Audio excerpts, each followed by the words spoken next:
Tuesday morning in April of 1994, 3 white pickup trucks rolled onto 5,200 acres of Montana bottomland, carrying $19 million in development plans and a geotechnical crew from Billings. They were stopped at a fence line by a 16-year-old girl in muddy boots holding a green notebook her grandfather had written in for 23 years. She told them where not to build. A man named Garrett Holloway pulled a Polaroid camera from the cab of his Suburban, walked over to where she stood, and photographed the open page of her notebook. He handed the photograph to one of his engineers, said something the girl could not quite hear, and the whole crew laughed. He was wrong about the notebook. He was wrong about the girl. And by the next spring, he would not be working at that bank anymore. Her name was Cassidy Brennan. Everyone who knew her called her Cass. She was 16 years old that April.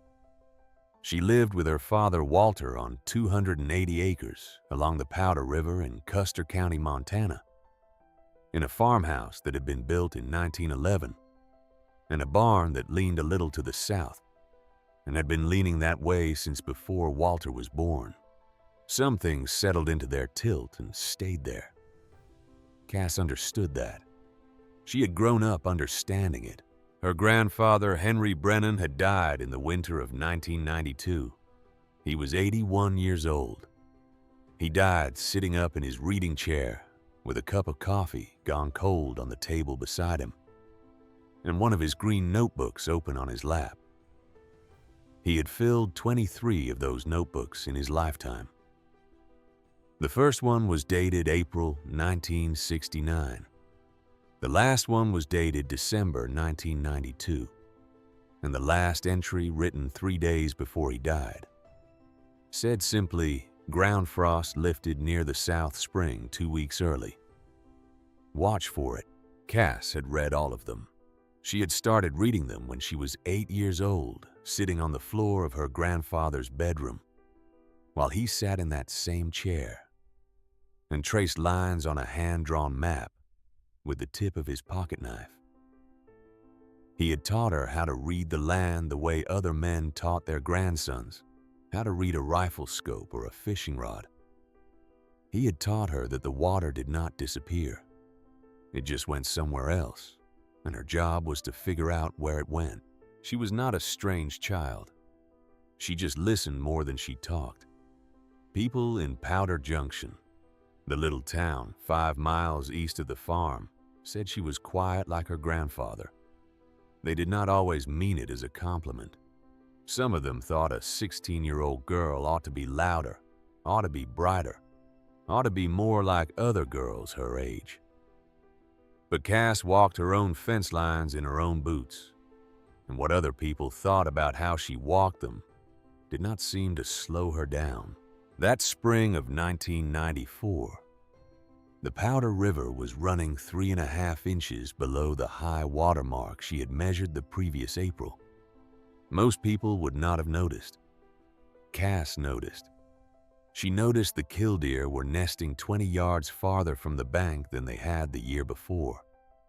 She noticed the cattails on the south slough had thinned out. She noticed that the wet patch at the base of the lower pasture, the one that had been wet every May since she could remember, was dry on top and soft underneath. You could push a stick down through that soil and feel nothing for the first 6 inches, and then meet something cold and yielding below, like pressing against the surface of something that did not want to be found. She wrote it all down in the same green spiral notebook she had been keeping for 2 years.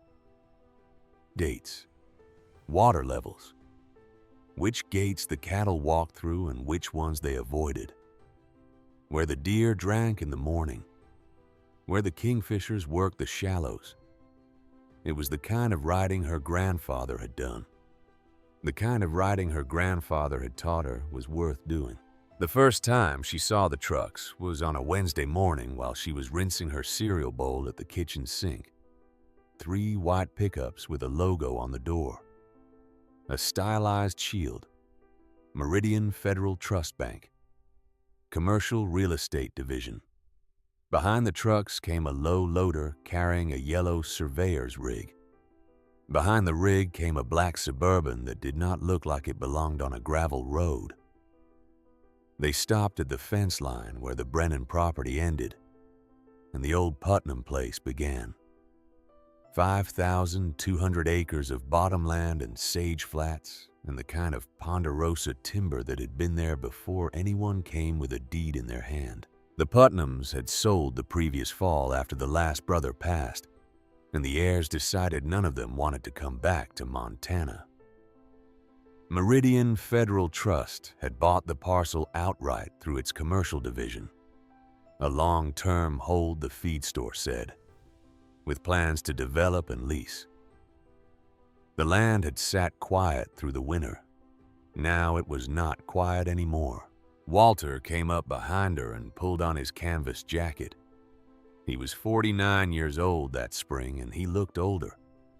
He had been running the farm alone since Cass's mother died of cancer in the summer of 1989. He had been raising Cass alone for almost 5 years. He had not gotten remarried. He had not really tried. That bank crew started early, Walter said. Cass set her bowl in the rack and watched out the window. "It is the bank's land now," her father said. "They are putting in some kind of logistics hub, processing center, distribution, on all of it, all 5,200 acres. She dried her hands on the dish towel. "The man at the feed store said they flew their people in from Denver," Walter said. She watched the men. 3 of them had gotten out of the trucks and were standing near the corner post. One of them was holding a clipboard. Another was holding what looked like a tablet computer, gesturing at the slope that ran down toward the river bottom, the slope where the ground went soft in May. "Dad," she said, "that is a bad place to build." He looked at her for a long second. He knew what she meant. He had grown up on this land too. He had walked the same fence line his father had walked. But Walter Brennan was tired, and there was $47,000 of equipment debt sitting on the kitchen table in the form of a Meridian Federal Trust loan that had been written in 1991, and the interest on that loan was 9.2%. And Walter did not have the energy to be angry about a piece of land that was not his. "It is not our land, Cass," he said. "The bank can do what it wants with it." She nodded.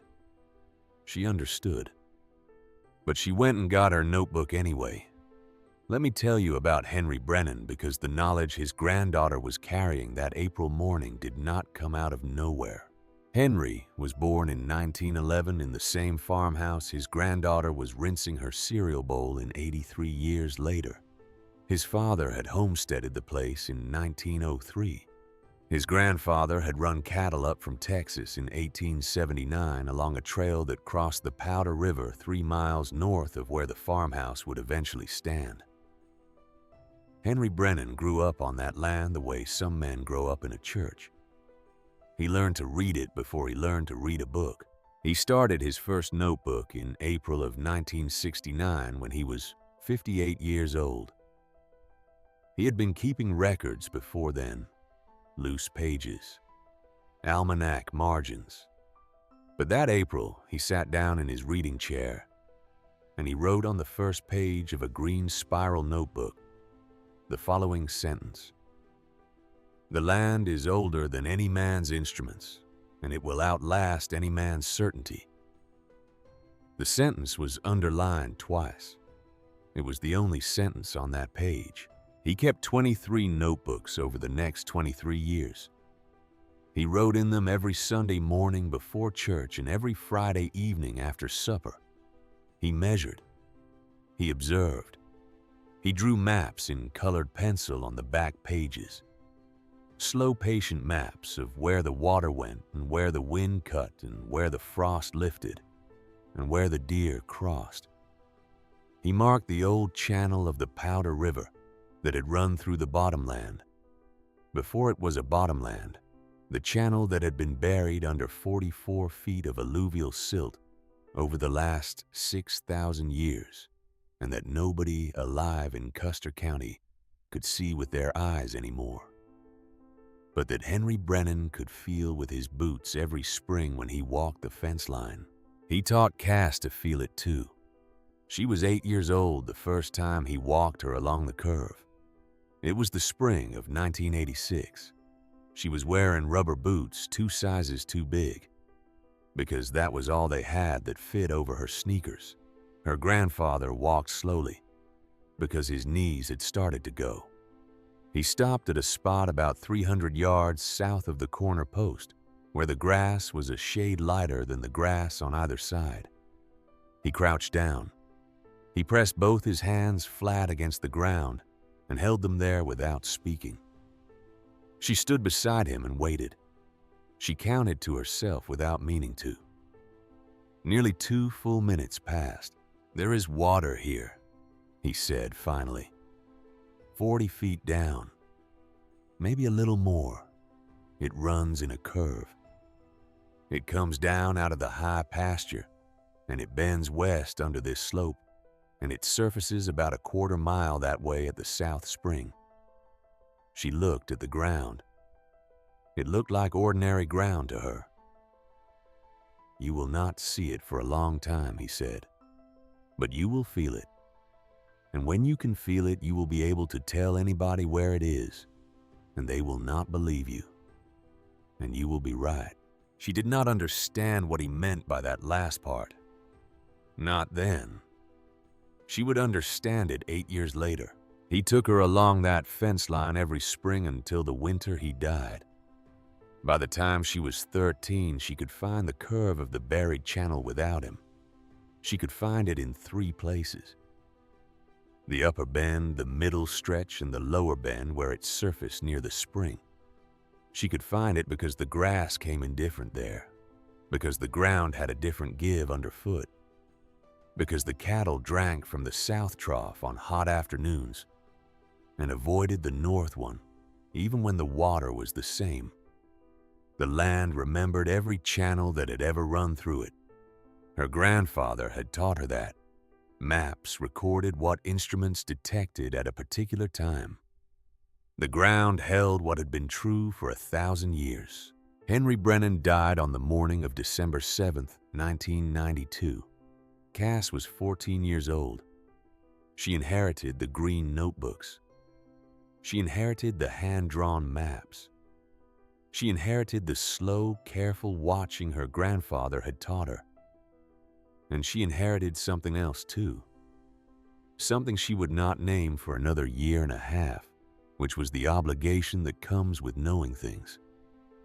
The obligation to say them out loud when the moment came, even when nobody wanted to hear them, even when the room laughed.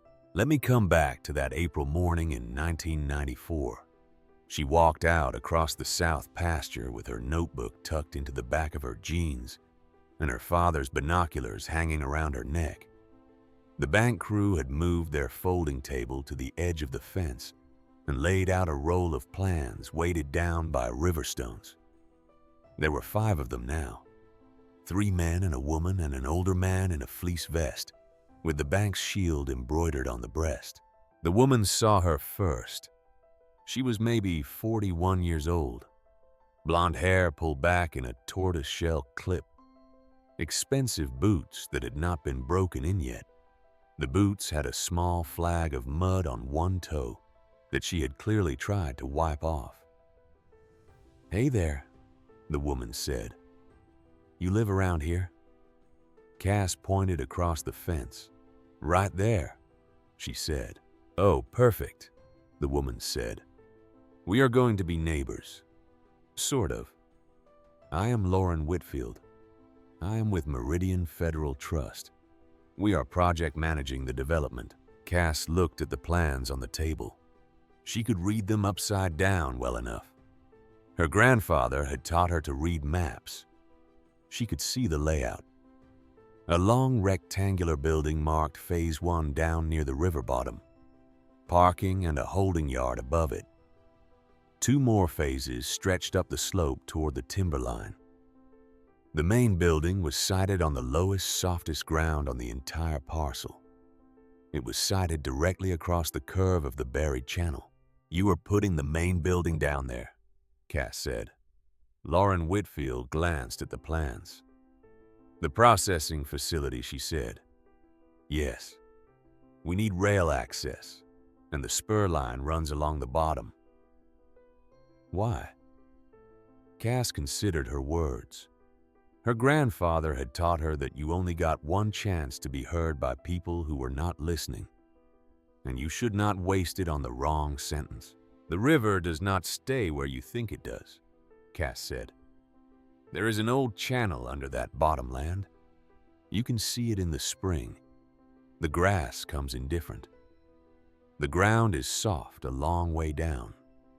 It runs from the high pasture down toward our spring on a curve. Your building is sitting on top of the curve." Lauren Whitfield tilted her head. Her smile did not change, but it adjusted somehow at the edges the way a teacher's smile adjusts when a student says something earnest and wrong.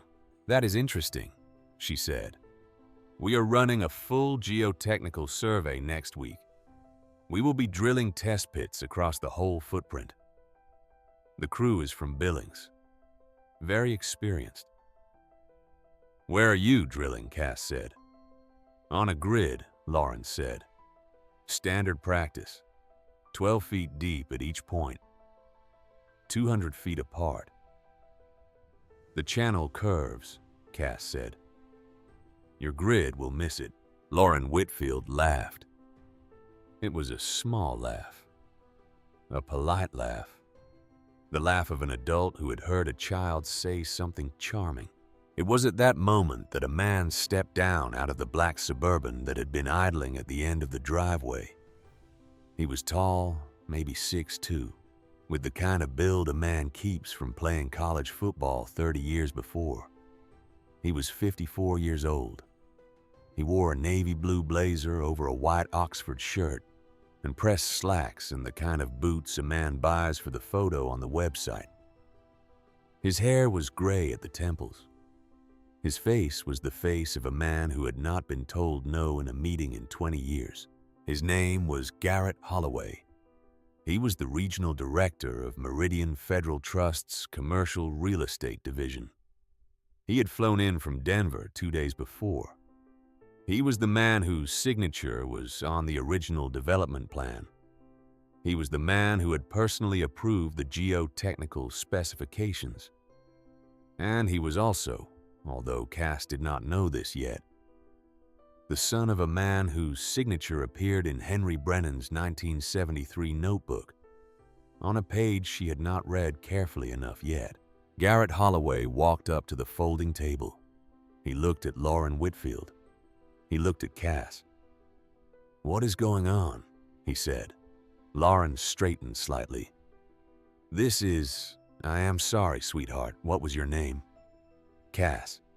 This is Cass. She lives on the property next door. She was just telling us about the local geology." Garrett Holloway looked down at Cass. He smiled. The smile did not reach his eyes. The eyes were the eyes of a man calculating how much of his morning this was going to take. "The local geology," he said. "She has a notebook," Lauren said, "with observations. It is very thorough." "May I see it?" Garrett said. Cass hesitated. Then she took the notebook out of the back of her jeans and held it out to him. He took it. He flipped through it. He stopped on the page she had been marking that morning, the one with the sketch of the south slope and the dotted line indicating where her grandfather had taught her the buried channel ran. He looked at it for about 3 seconds. Then he did something Cass would remember for the rest of her life. He turned and walked back to his Suburban. He opened the passenger door. He reached into the glove compartment. He pulled out a Polaroid camera. He came back to the folding table. He held the notebook open on the table with one hand. He raised the Polaroid with the other hand. He took a picture of the page.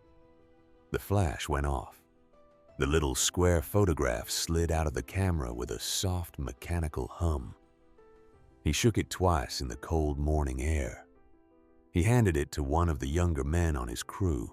"Frame this," he said, loud enough that everyone could hear it. "Put it on the wall of the field office, right next to the John Deere calendar. I want every engineer who walks in there to see what we are up against in Montana." The crew laughed. All of them. Lauren Whitfield laughed too. It was a small laugh. The kind of laugh you make when something is harmless, and your boss has just made a joke and you understand that not laughing would be a kind of insubordination. The only person who did not laugh was James Mercer. James Mercer was the geotechnical engineer the bank had subcontracted out of Billings. He was 44 years old. He had been doing geotechnical work in eastern Montana for 21 years. He had a wife and 2 daughters and a small ranch outside Hardin that he was paying off through monthly checks from Meridian Federal Trust. He was standing at the back of the group with a clipboard in his hand. When Garrett Holloway took the Polaroid picture and the crew laughed, James Mercer looked at the ground. He looked at his boots. He did not look up again for almost a full minute. Cass took her notebook back. Garrett Holloway handed it to her with a small bow that was not really a bow. "You keep up the good work, sweetheart," he said. "We always appreciate input from the community." She walked back along the fence line. She did not look back. She heard the men start talking again behind her. She heard the woman, Lauren Whitfield, laugh once more, a slightly different laugh.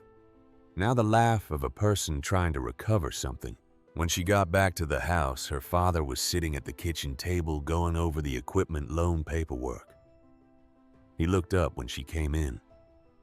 He took one look at her face. "What happened?" he said. She did not answer at first. She walked over to the sink. She ran cold water over her hands. She turned off the water. She dried her hands on the dish towel her mother had embroidered with sunflowers in 1987.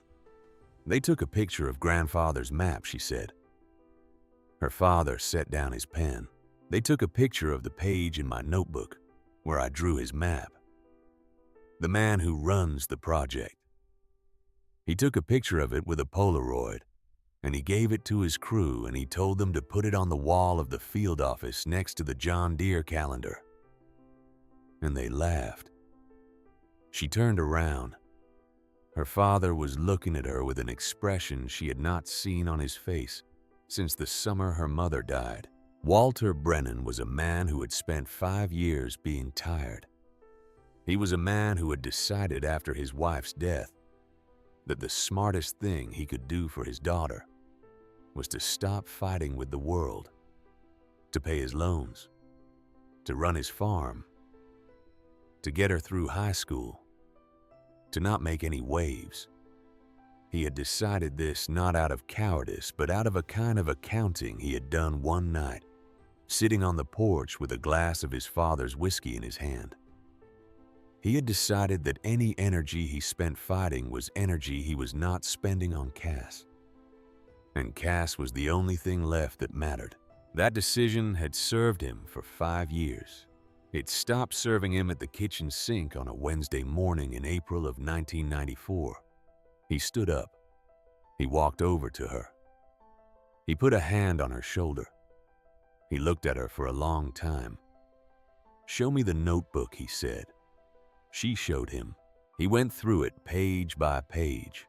The water levels, the bird nesting positions, the dotted line where the buried channel ran, the notes she had transcribed from her grandfather's 1981 notebook about the South Spring, the cross-references to 1973 and 1986 and 1990, the careful, slow attention of a girl who had been taught by her grandfather to watch the land the way other people watch the news. He closed the notebook. He handed it back to her. "Get the old man's notebooks down out of the loft," he said. "All of them. I want to read them." It took her 2 trips up the ladder to bring them all down.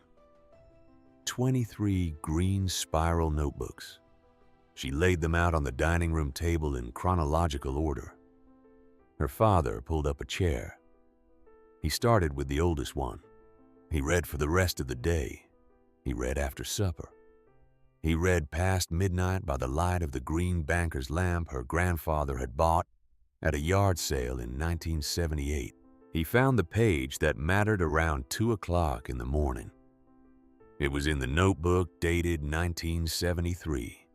Halfway through, the entry was for May 14th. Henry Brennan had been 62 years old that spring. The handwriting was steady. The ink was a faded blue. The entry read as follows: Continental Land Company surveyed the bottomland today. 2 men in a brown Plymouth. Said they had a contract option on the Putnam place and were considering buying out. Walked the channel with one of them. He did not believe me until I showed him the South Spring outflow and the cattail line. He took notes for an hour. Came back the next day with an offer of $4,000 cash money for what he called a confidentiality agreement. Said the company did not want a public record of the channel because it would complicate their development plans. Said the offer would not be repeated. I said no. He left. He came back a 3rd time the following Monday with the offer raised to $6,000. I said no again. He said I would regret it.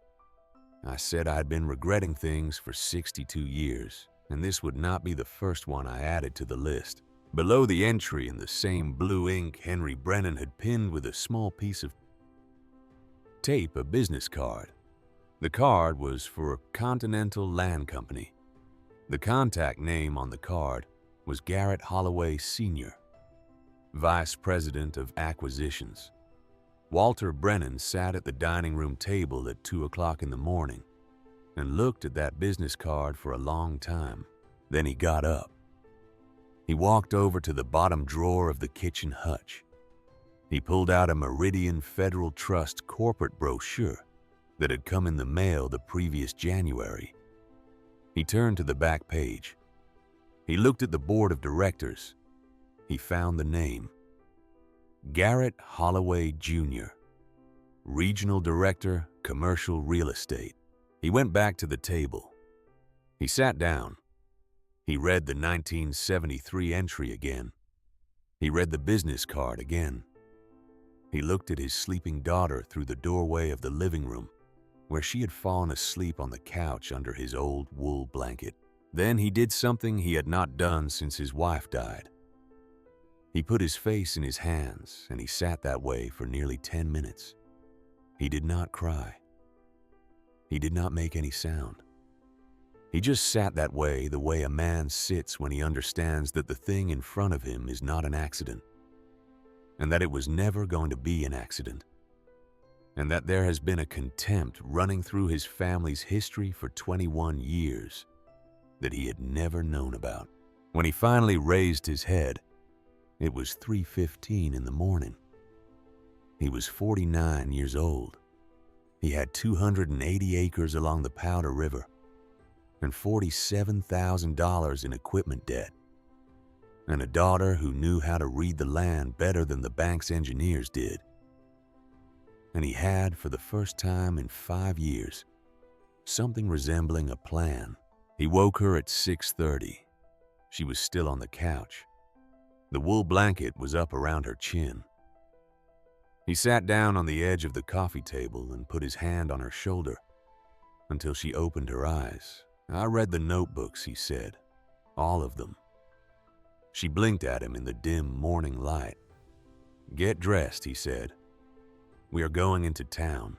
The Powder Junction feed and supply opened at 7 o'clock.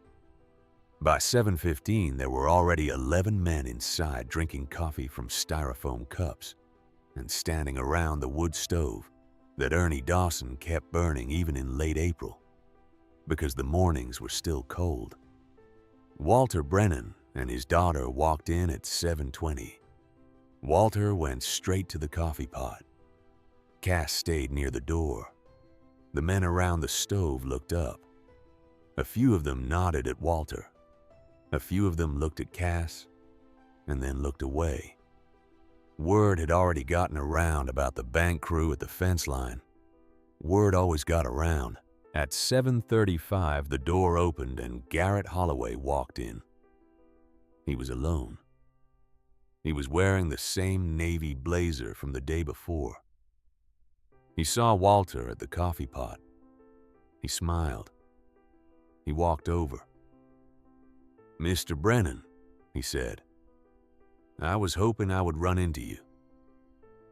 Walter did not turn around right away. He finished pouring his coffee. He added cream. He stirred it slowly with a wooden stirrer. He turned around. "Mr. Holloway," he said. "Garrett, please." Walter did not say his own first name.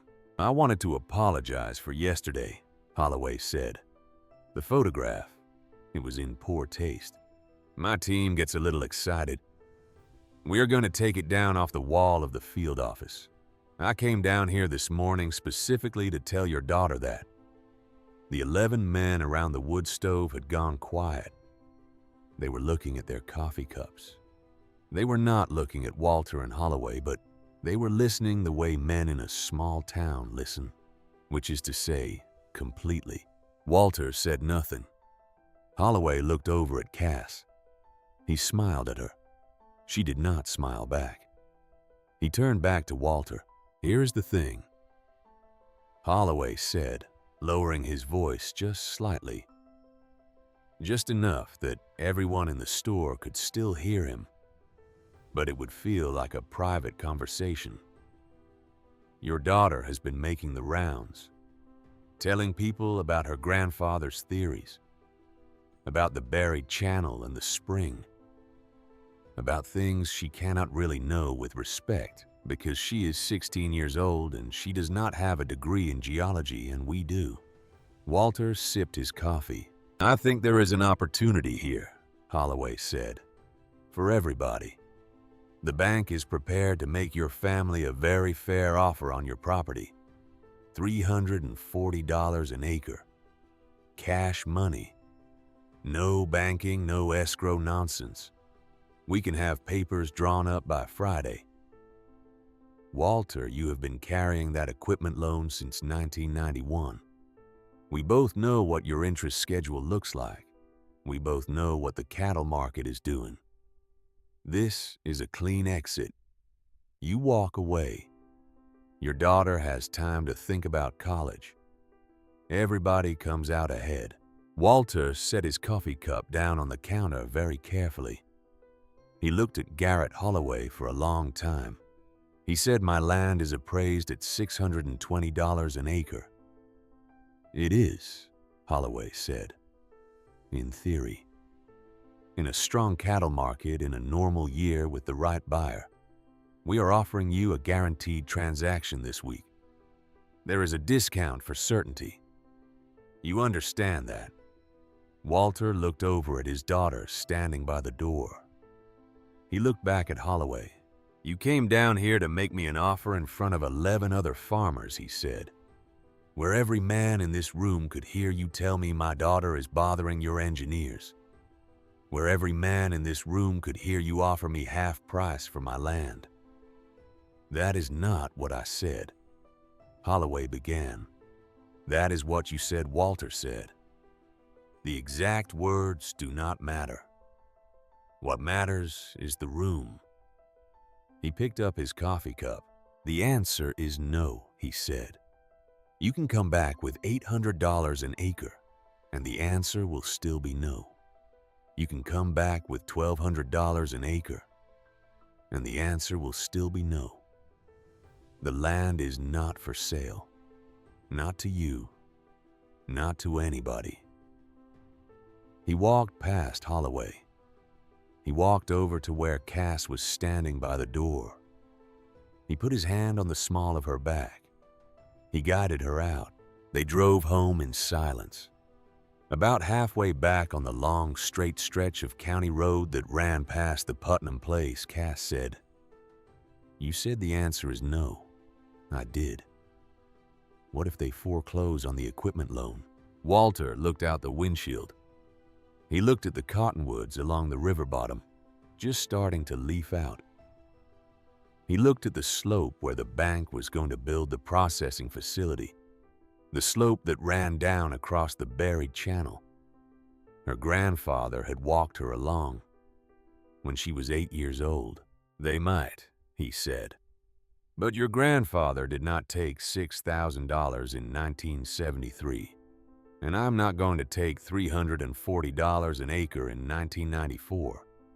The Brennans have said no to that bank twice now. We are going to keep saying no." She nodded. She watched the road. That night, she sat in her bedroom with the door closed. She had taken 3 of her grandfather's notebooks up with her. She was looking at the 1973 entry again. The handwriting, the business card, the 2 names that were almost the same name 21 years apart. She closed the notebook. She walked over to the bathroom. She closed the door. She sat down on the edge of the tub. She cried for the first time since her grandfather died. She cried quietly because she did not want her father to hear her. She cried because she was 16 years old, and she had told the truth on a Wednesday morning, and a grown man had photographed her notebook and laughed. And then the same grown man had come to a feed store in front of 11 other farmers and offered to buy her family's land for half its appraised value. And her father had said no. And now there was a $47,000 loan sitting on the kitchen table. And the loan had her father's signature on it. And the loan was held by Meridian Federal Trust Bank. And somewhere in Denver, a man named Garrett Holloway was probably already on the telephone working out how to make her family pay for what her father had just said. She sat in the bathroom for almost an hour. When she came out, her father was on the porch. He was sitting in the wicker chair he had inherited from her grandfather. He was looking out at the blue hour. The mist was crawling out of the low places along the river, the way her grandfather used to describe it, like something breathing. She sat down on the porch step at her father's feet. They sat like that without talking for a long time. "Cass," her father said, finally, "Yes. Keep writing it down. Whatever happens next. Keep writing it down." She nodded. The next morning, she watched from the kitchen window as a yellow drilling rig was driven onto the Putnam parcel by a flatbed truck. James Mercer, the geotechnical engineer from Billings, stepped out of a green pickup behind the flatbed. He stood at the corner post for a long time, looking down at the slope. He looked back at his clipboard. He walked the grid markers his crew had set out the previous afternoon. He set up his drilling rig at the first marker, which sat about 40 feet east of the buried channel. Her grandfather had walked her along in 1986. He drilled to 12 feet. He pulled a core. He bagged it. He labeled it. He moved the rig 200 feet south to the next marker. The next marker sat about 35 feet west of the channel. He drilled to 12 feet. He pulled a core. He bagged it. Cass watched through her father's binoculars from the kitchen window. The grid had 14 marker positions across the building footprint. James Mercer drilled all 14 of them over the course of 3 days. Every single core came up firm. Every single sample stayed within tolerance. The grid spacing was 200 feet on the long axis and 150 feet on the short axis. The buried channel was 40 feet wide at its widest point and curved through the footprint on a long, lazy S oriented in places 30 degrees off the grid axis. It was a curve. Mercer's grid was a rectangle. The curve fit inside the rectangle in such a way that none of the 14 drill points landed on it. The closest point missed it laterally by 18 feet. The slope below the drilling rig was not a slope that was hiding anything from a man who knew how to look. It was a slope that was hiding from a man whose contract said to drill on a grid at 12 feet. Mercer was that man. He drilled where he was told to drill. He drilled to the depth his contract specified. He bagged his cores. He filed his report. The report said the bottom land was suitable for construction.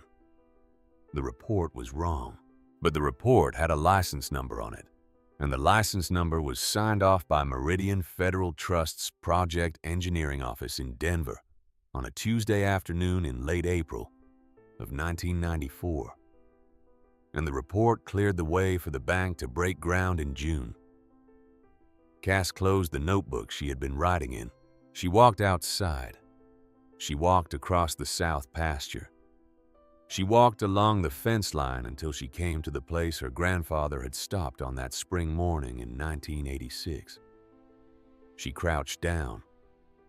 She pressed both her hands flat against the ground the way he had pressed his. She held them there. She counted to 200, the way her grandfather had taught her. The ground was cold. The ground was soft. The buried channel was running 40 feet down exactly where it had always run. She stood up. She walked back to the house. She wrote the date and the time in her notebook. She wrote 3 words underneath the date. They are wrong. They broke ground on the second Monday of June.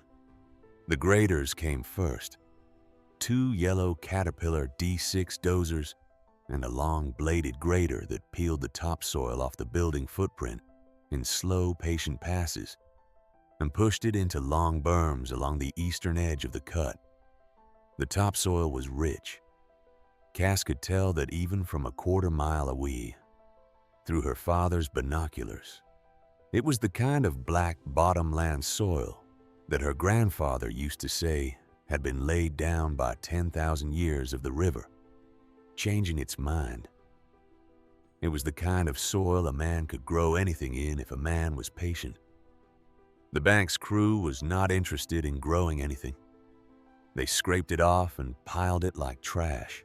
The excavators came after the graders. 2 big track machines with 3-foot buckets digging the foundation pad and the loading dock pits. They had to go down 8 feet for the slab in the pits.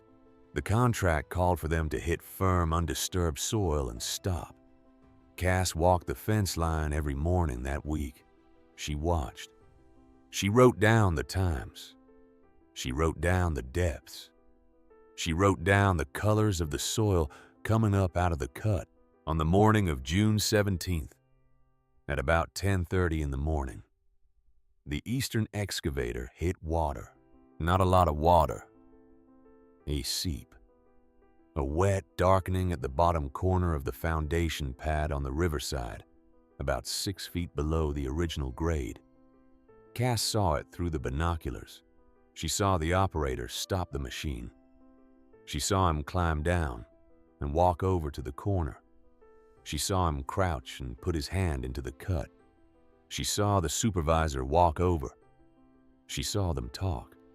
She saw the supervisor call somebody on a portable telephone, one of those big brick handsets the bank crews carried that year. She saw James Mercer arrive in his green pickup 40 minutes later. Mercer spent an hour at the cut. He took readings with a meter. He took samples. He photographed the wet corner. He talked with the supervisor. He talked on the portable telephone. By 12:30, he was gone. The next morning, a separate truck arrived with rolls of black plastic and a load of crushed gravel. The crew laid a drainage course. They wrapped the wet corner of the foundation pad in vapor barrier. They poured a thin mud slab to seal the bottom of the cut. They went back to the timetable. Mercer's report, which Cass and her father would not see for another 5 months, classified the seep as within tolerance for the soil type, and noted that supplementary drainage had been installed in accordance with standard practice for river bottom construction. The report was filed with the bank's project office on June 20th. The bank's project office signed off on the variance the same afternoon. They poured the footings on a Wednesday. The slab went down the following Tuesday. The pour took 11 hours. 3 concrete trucks rotating in and out from a batch plant in Forsyth. Cass watched the trucks go past the end of her driveway. She counted them. She wrote down the count in her notebook. A week after the pour was finished, a black town car with Denver plates pulled up to the construction site. Garrett Holloway got out. He was wearing a different blazer this time, charcoal gray, and the same boots. He walked the perimeter of the slab. He stood near the eastern corner where the seep had been. He shook hands with the supervisor. He shook hands with Mercer. He had brought a photographer with him. The photograph appeared in the Billings Gazette on the following Sunday, July 3, 1994. It was a half-page color photograph above the fold of the business section. Holloway was standing on the slab with his arms folded across his chest. He was smiling. The headline was Meridian Federal Trust breaks ground on largest agricultural processing hub in eastern Montana. The subhead was $19 million facility expected to create 120 jobs in Custer County. The article quoted Holloway at length. He talked about the bank's commitment to the region. He talked about modernization. He talked about responsible development. He talked about how the project had received the most rigorous geotechnical analysis of any commercial development in the state that year. Cass read the article at the kitchen table. Her father read it after her. He read it twice. He folded the paper in half. He set it down on the corner of the table. He said, "They are getting comfortable." 3 weeks later, the letter arrived. It came on a Monday morning in early August. It was on Meridian Federal Trust letterhead. It was addressed to Walter Brennan. It was signed by an officer named Dale Whitaker, who was the bank's special assets manager in Denver. The letter ran 2.5 pages. The substance of it was contained in the 3rd paragraph. Pursuant to Section 14, Subsection 3 of the Equipment Loan Agreement dated March 14, 1991, the bank was exercising its right to accelerate the loan balance based on what the letter called a material change in the borrower's risk profile. The borrower had 90 days to remit the full outstanding balance of $47,240, or the bank would commence collection proceedings, including but not limited to lien filings against any titled equipment and against the real property securing the original loan. The letter cited boilerplate. It cited paragraph numbers. It was written in the polite gray language of corporate finance. It did not mention the buried channel. It did not mention Garrett Holloway. It did not mention the photograph that had been pinned to the wall of the field office next to the John Deere calendar. Walter Brennan read the letter standing up at the kitchen counter. He read it twice. He set it down on top of the bread box. He did not say anything for a long time. Cass had been making lunch. She was 16 years old, and she could read her father's silence the way she could read the slope of the south pasture in early spring. She turned off the stove. She came and stood next to him. She picked up the letter. She read it. She set it back down. "He is not even trying to pretend," Cass said. "No," her father said. "He is not. It is because we said no in the feed store.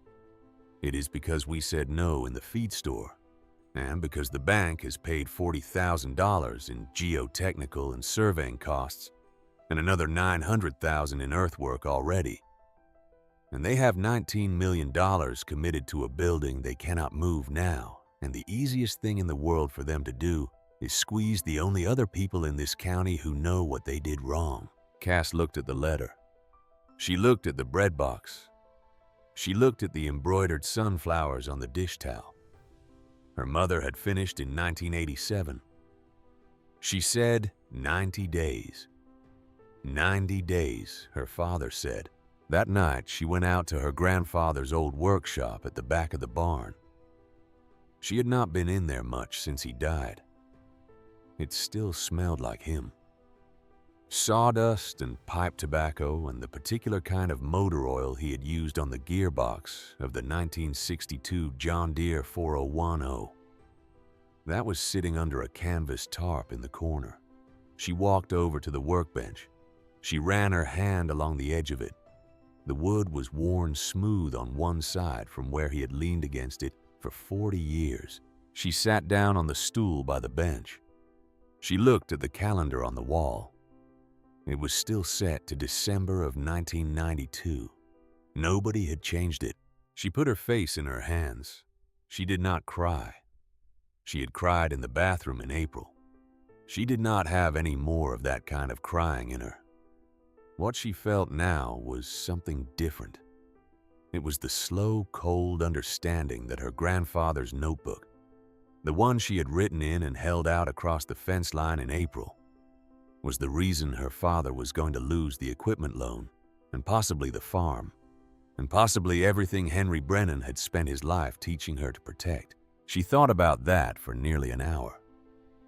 When she got up off the stool, she had not made a decision exactly. What she had done was she had let something settle inside her. The way her grandfather used to say, a barn settles into its tilt. You did not choose the tilt. You just noticed it had happened. And then you kept standing. 2 weeks later, on a Thursday morning in late August, she met Mara Donnelly. Mara Donnelly was 29 years old. She was a geological engineer with a master's degree from the Colorado School of Mines. She worked for an environmental consulting firm out of Bozeman that had been subcontracted by the bank's general contractor to do a routine quarterly review of the construction site. It was the first quarterly. It was supposed to be a paper exercise. She had driven down from Bozeman that morning expecting to spend 2 hours on the site sign off on the contractor's reports and drive home. Cass watched her arrive through the binoculars, a small silver Subaru wagon, out of state plates. Donnelly got out wearing field clothes that had actually been in the field, real boots, hair pulled back in a practical clip. She walked the perimeter of the slab. She walked it slowly. She walked it for 2 hours. When she was done walking it, she did not go to the field office to sign her paperwork. She walked over to the fence line. She walked along the fence until she came to the place where the wire ran closest to the slab about 100 yards from the corner post. She stood at the wire for a long time. Cass was standing at the kitchen window watching her. She made a decision. She put on her boots. She put her notebook in the back of her jeans. She walked out across the south pasture toward the woman in the field clothes who had been looking at the slab the way her grandfather used to look at the South Spring in early April. Mara Donnelly saw her coming. She did not move. Cass stopped on her own side of the fence. The two of them stood there, with the wire between them. "You live here," Donnelly said. "Yes," Cass said. Donnelly looked over her shoulder at the slab. She looked back at Cass. "There is something wrong with that pad," Donnelly said. "The northeast corner is sitting different than the rest of it. I can see it. I cannot prove it yet, but I can see it." Cass took the notebook out of the back of her jeans. She opened it to a page she had drawn in April. The slope, the dotted line of the buried channel, the annotations from her grandfather's 1981 maps. She turned the notebook around and held it across the wire toward Donnelly. Donnelly took it. She looked at it. She looked at it for almost 2 minutes without saying anything. When she finally looked up, the expression on her face was not the expression of a woman looking at a 16-year-old girl's drawing. It was the expression of a woman who had just been handed the answer to a question she had not yet figured out how to ask. "Who drew this?" Donnelly said. "I did. From my grandfather's notebooks. He kept records on this bottomland from 1969 to 1992. Where are those notebooks now?" "In the loft of our barn.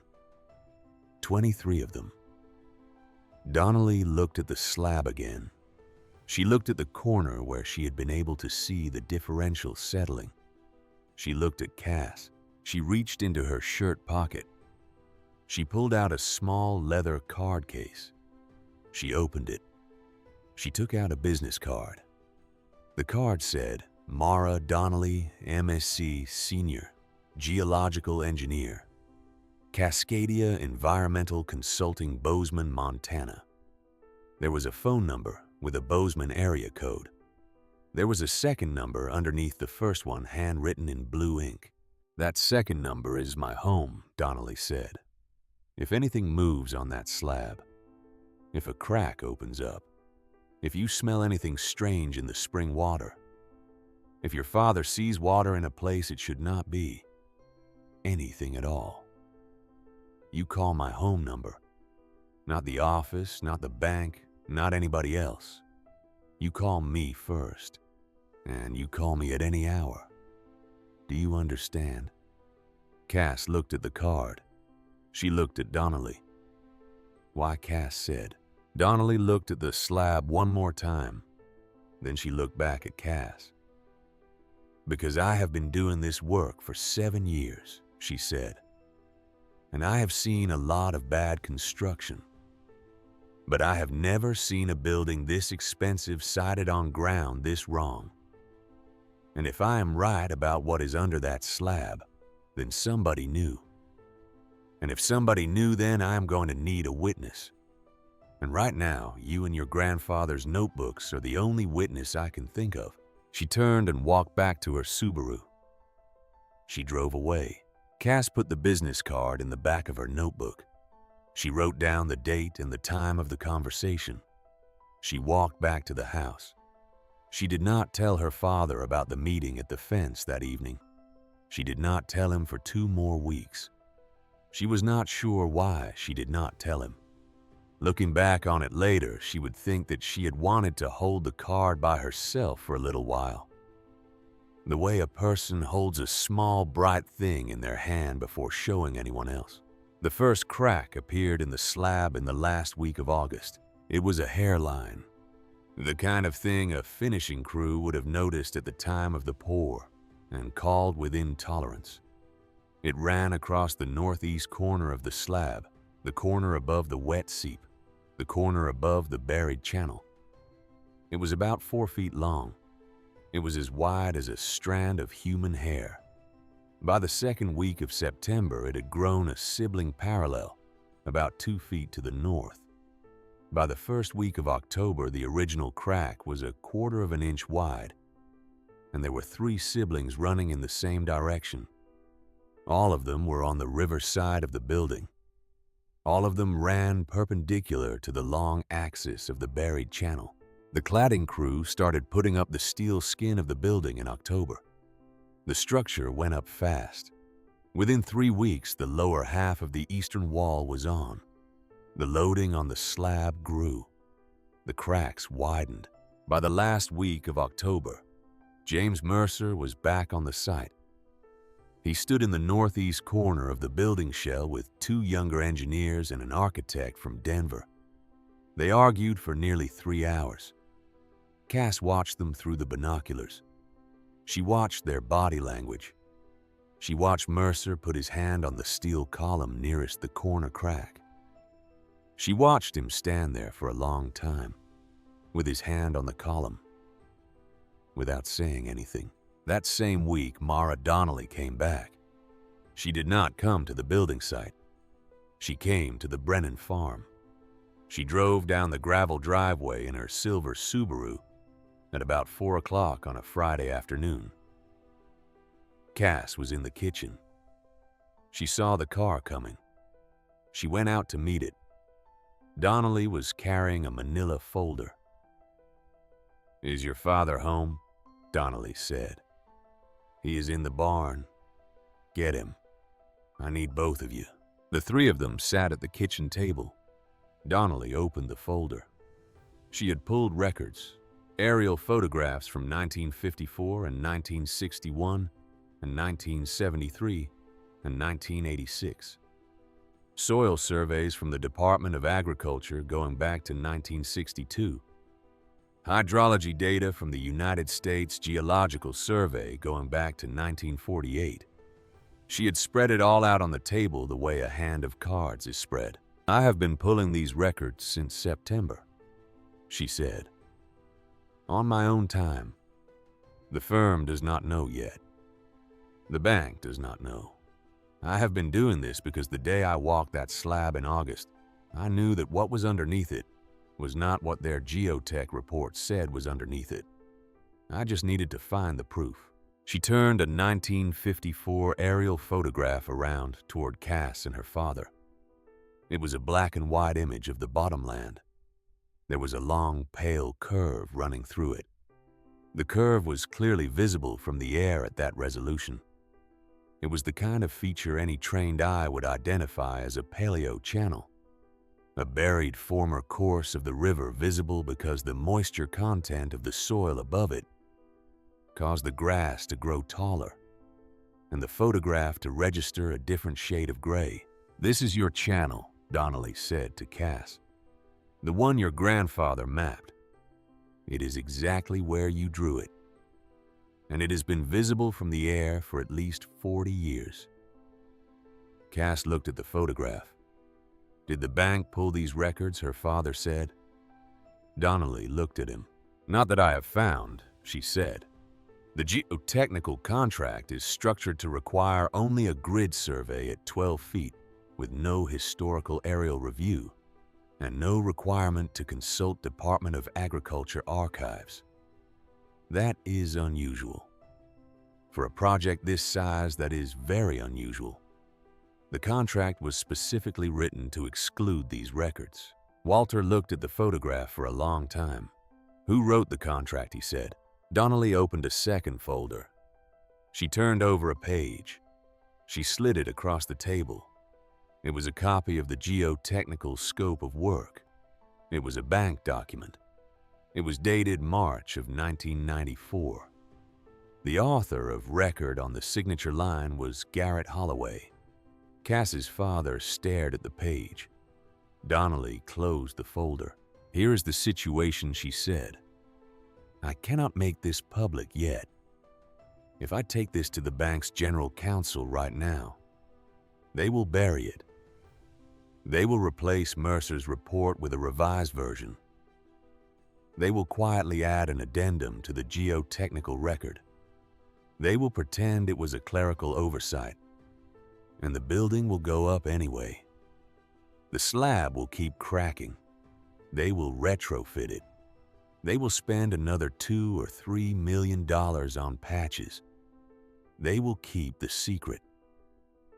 The only way this becomes public, the only way it actually gets fixed, is if something happens that they cannot patch over, something they cannot deny, something that forces an outside agency to come in and run an independent review." "What kind of something?" Walter said. Donnelly looked at him. Her face was very steady. "That is the part I cannot engineer," she said. "The building has to fail enough that they cannot hide it. And it has to fail in a way that puts other people's land or water at risk, because that is what brings in the Department of Environmental Quality, and the Department of Environmental Quality is the one agency in this state that the bank cannot influence." She looked at Cass. "Your spring is down gradient of that slab," Donnelly said. "Your spring is going to be the canary." She closed her folders. She gathered them up. She put on her jacket. She stopped at the door. "When it happens," she said, and it is going to happen sometime this fall or winter, you call me. You call me before you call anyone else. I will drive down through the night if I have to. I will bring the records with me, and we will go into the meeting that follows with the proof already on the table." She left. That night, Walter Brennan sat at the kitchen table until almost 3 in the morning. He read the manila folder. He read the 1954 aerial photograph. He read the geotechnical scope of work with Garrett Holloway's signature on the bottom of it. Cass found him at the table when she got up to use the bathroom at 2:30. His hands were on the table on either side of the documents. His hands were trembling slightly, not from fear, from something colder than fear. He looked up at her in the doorway. "You should be asleep," he said. "So should you." He looked at the documents. He said when your grandfather was 62 years old, he said no to $4,000. Then he said no to $6,000. He kept saying no. "I know. I'm going to keep saying no too," he said. "But I want you to know that this is going to get worse before it gets better. The notice of acceleration is going to lead to a lien. The lien is going to lead to foreclosure proceedings. We have 90 days. That is 47 of them now. I am going to fight every step of it. But you need to understand that there is a real chance we lose this farm before that slab fails." Cass looked at him. She said, "Would you rather have taken the $340 an acre?" Walter Brennan did not answer right away. He sat at the kitchen table at 2:30 in the morning, and he looked at his 16-year-old daughter standing in the doorway in her grandmother's old robe. And he thought about that question for what felt to her like a very long time. "No," he said finally. "I would not." She nodded. He said your grandfather would have said no. I should have said no in April when they took that photograph. I did not say no until August. The bank knows that. They are going to keep pushing. Then let them push," Cass said. She walked over. She kissed him on the top of his head, the way her mother used to do when he fell asleep at the table. She went back to bed. She did not sleep. The storm came on the night of November 12, 1994. It was the biggest single storm in 23 years. The Weather Service in Billings recorded 3.2 inches of rain in 8 hours. The Powder River rose 4 feet between midnight and 6 in the morning. The slope above the slab took the runoff of about 1,200 acres of high country and channeled it down through the bottomland, the way it had channeled the runoff of bigger storms for 10,000 years. Most of the runoff was visible on the surface. It cut new little gullies. It overtopped the construction access road. It washed silt down across the unfinished parking apron. The visible part was bad enough. The invisible part was worse. The runoff that hit the upper end of the buried channel did not have anywhere to go except down. It dropped through the upper layer of disturbed soil into the alluvial gravel that filled the channel. It traveled down the channel along the natural slope. The channel was permeable. The water moved fast through it. The water carried with it everything it had picked up along the way, which included diesel residue from the construction site and curing compound from the concrete pour, and a thin sheen of hydraulic fluid from a leaking excavator that the crew had not gotten around to repairing because they were running on a tight schedule. All of that water and everything in it ran down the channel under the slab and continued down gradient on the natural slope toward the toe of the bottomland, toward the south spring on the Brennan property. At 3:47 in the morning, the northeast corner of the foundation slab dropped 8 inches. It dropped suddenly. It dropped because the alluvial fill under that corner of the slab, which had been holding up the corner since June, was no longer alluvial fill.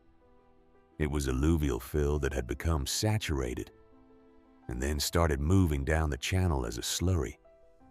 The corner had been losing support for several weeks. The storm finished the job in 8 hours. The steel cladding on the eastern wall tore along the seam between the second and third panels. The loading dock pit on the riverside flooded to within 6 inches of the top of the wall. The building was still standing, but it was no longer the building that had been designed. Walter Brennan came awake at 4:18 in the morning to the sound of his cattle. The cattle were screaming. He had been a rancher his entire adult life, and he had never heard cattle make the sound they were making that morning. He sat up in bed. He pulled on his pants. He pulled on his boots. He grabbed a flashlight and a slicker off the hook by the back door. He went out into the rain. He found the first one 50 yards south of the barn. A black, baldy heifer he had bought in the spring. She was lying on her side at the edge of the south trough. Her eyes were open. She was breathing in short, hard pulls. There was foam at her mouth. The foam had a black tint to it. He swept the flashlight beam across the trough. The water in the trough was black. Not dark. Black. The color of strong coffee. There was an oily sheen on the surface. The smell coming off it was a smell he had not smelled since the summer he had spent on a refinery crew in Wyoming in 1965. It was the smell of light hydrocarbons mixed with something else, something metallic, something that should not have been within 10 miles of his cattle. He swung the flashlight up the slope. 11 head were down, spread across the south pasture between the trough and the spring. 3 of them were not breathing anymore.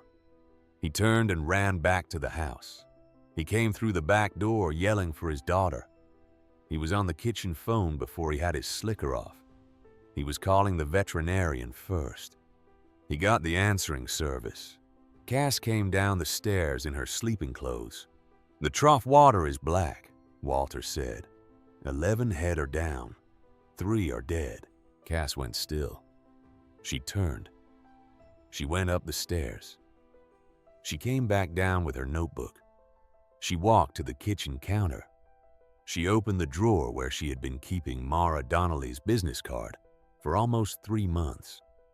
She picked up the phone. She dialed the second number on the card. It was 5:13 in the morning. Mara Donnelly picked up on the 3rd ring. She had been asleep. Her voice was thick. She said, "Hello." Cass said her name. She said, "The spring is black. 11 head are down." The northeast corner of the slab dropped sometime tonight. We can see it from the kitchen window, even in the dark, because the wall has torn open. Donnelly was awake. Cass could hear her sitting up in bed. "How long ago?" Donnelly said. "We do not know. Sometime between midnight and 4. The cattle started screaming at 4. Donnelly said, "I am leaving Bozeman in 20 minutes. I will be there by 8. Do not call anyone else. Not the bank, not the contractor, not the county. Call your veterinarian for the cattle. Call no one else. Tell your father to take pictures of everything. Tell him to bottle a sample of the trough water in a clean glass jar with a lid. Tell him to write the time on the lid. Tell him not to touch the slab. Do not approach the slab. The building is unstable. Do you understand?" "Yes. I am bringing every file I have," Donnelly said. "We are going to be ready when they call the meeting. They are going to call the meeting today. The Department of Environmental Quality will be there by tomorrow. Hold the line until I get there. I will see you at 8. She hung up. Cass stood at the kitchen phone for almost a full minute. The rain was still coming down hard on the roof. Her father had gone back outside to take photographs. She could see his flashlight beam moving down by the south trough through the kitchen window. She walked over to the table. She opened her notebook. She wrote the date, November 13th, 1994. She wrote the time, 5:17 a.m. She wrote 3 more words underneath. Now they know. Mara Donnelly's silver Subaru came down the gravel drive at 7:51 in the morning. She got out wearing the same field clothes she had worn in August. She had a canvas messenger bag over her shoulder. She had a laptop computer in her left hand, which was unusual to see in eastern Montana that year. She came into the kitchen. She set the laptop on the table. She opened it. She turned it on. While the computer was booting, she opened her messenger bag and pulled out the manila folders she had brought to the kitchen the previous month, and 3 new folders that were thicker and had red tape on the edges. She looked at Walter Brennan. He was sitting at the table. He had not slept. He had been outside with the cattle for 3 hours. There was mud on his boots and his hands were stained from the trough water. He had not washed yet. How many dead? Donnelly said. 5, Walter said. 2 more are going to be dead by noon. Sample. He pushed a glass mason jar across the table. The contents were the color of coffee. There was a thin film on the top. He had written the time on the lid in black marker. The time was 5:02 a.m. Donnelly held the jar up to the kitchen light. She did not need to test it. She had seen 100 jars like it in her career. She knew what was in it. She set it down. Cassidy, she said, get your grandfather's notebook for 1973. Bring the business card that is taped inside it. Cass went up to the loft. She came back down with the green spiral notebook. She set it on the table. She opened it to the page with the May 14th entry. The business card was still taped to the bottom of the page. Continental Land Company. Garrett Holloway Sr., Vice President of Acquisitions. Mara Donnelly looked at the card for a long time. Then she sat down. She opened her laptop. She pulled up a file. She turned the screen so that Walter and Cass could both see it. The file was a copy of a corporate registration document. State of Montana Secretary of State's Office. The document showed that Continental Land Company had been dissolved in 1977 and that its assets and liabilities had been transferred in a series of corporate transactions into a wholly owned subsidiary of what was then called Continental Trust Holdings, which had subsequently merged in 1984 with 2 regional banks and rebranded as Meridian Federal Trust Bank. The records of Continental Land Company were not lost. They were not destroyed. They had been transferred. They were still on file in the bank's archive in Denver. That means, Donnelly said, that the original survey records from 1973 still exist. The records that document the company's knowledge of the buried channel. The records that document the offer to your grandfather. They are sitting in a warehouse in Denver right now. And under federal banking disclosure rules, if any of those records were relevant to a credit decision made by Meridian Federal Trust, in connection with the development of this parcel, the bank was required to include them in the project file. She turned the screen back toward herself. Garrett Holloway is the son of the man who made that offer in 1973. He inherited the file. He approved the geotechnical scope of work that excluded historical aerial review. He signed the scope of work himself. And he did all of this knowing what was buried under his slab, because his father had been told what was buried there 21 years ago by your grandfather. Walter Brennan looked down at his hands. The trough water was still on them. The smell was still coming off them. He said, "What do we do?" Donnelly looked at him. "Donnelly, we wait," she said. "The bank is going to call a meeting. Probably this afternoon. Probably at the construction site. Garrett Holloway is going to fly down from Denver this morning. He is going to walk in with 3 lawyers and an architect and Mercer. He is going to blame Mercer. He is going to blame the concrete. He is going to blame the storm. He is going to call it an act of God. He is going to offer you a settlement for your cattle. He is going to ask you to keep quiet while they conduct an internal review. He is going to be polite. He is going to be patient. He is going to give you 48 hours to take his offer." "And what do we do?" Walter said again. "We do not take it," Donnelly said. "We let him talk. We let him run his script. And then I am going to put a folder on the table that has every aerial photograph since 1954. Every soil survey the original 1973 Continental Land Company file, and the federal disclosure law he just violated. And I'm going to ask him whether anyone at the bank ever consulted the 1973 records. And there is only one answer he can give that does not end his career.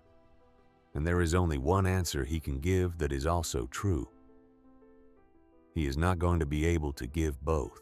She closed the laptop. She looked at Cass. And then Donnelly said, "You are going to do the part I cannot do." "What part?" Cass said. "You are going to open that notebook on the table next to my folder," Donnelly said. "And you are going to tell them what your grandfather taught you about the curve of the buried channel. In your own words. Because they are going to be ready for me. They are not going to be ready for you. And the only thing in this entire room that has more authority than a banking disclosure violation is a 16-year-old girl with a green notebook telling the truth in a voice that does not shake." She looked at the kitchen table, at the mason jar, at the 1973 notebook, at the laptop with the corporate records glowing on the screen. She said, "Eat something. Both of you. They will be here by 2. The meeting was held at 4:15 in the afternoon at the field office on the Putnam parcel. Garrett Holloway arrived in a chartered helicopter that landed in the gravel lot outside the office.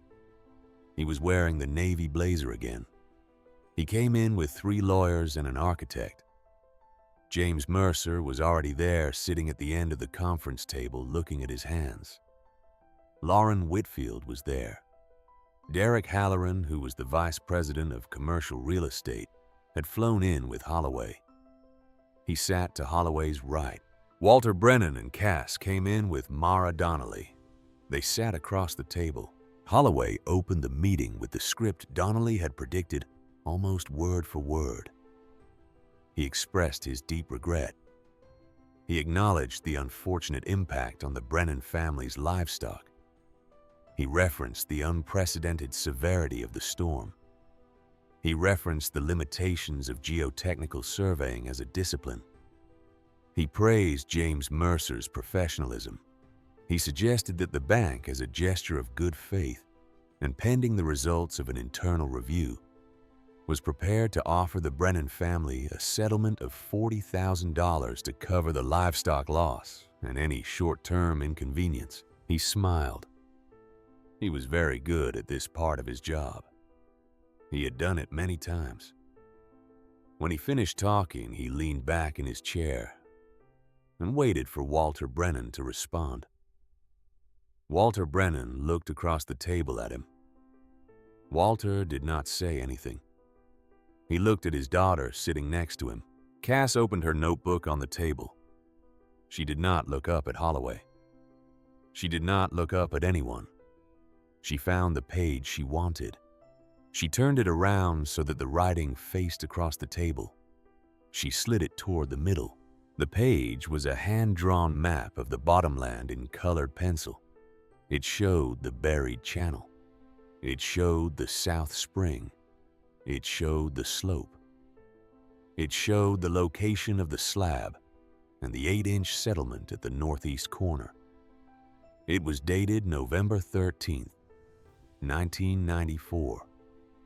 Above the map in her steady, careful handwriting was a single line.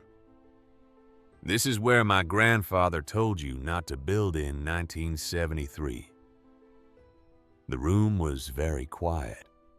Then Mara Donnelly opened her folder. Then James Mercer cleared his throat and reached into the leather portfolio he had carried into the room and pulled out a stack of papers held together with a paperclip. He set the papers on the table. He looked across at Garrett Holloway. He said, "I have been carrying these for 7 months.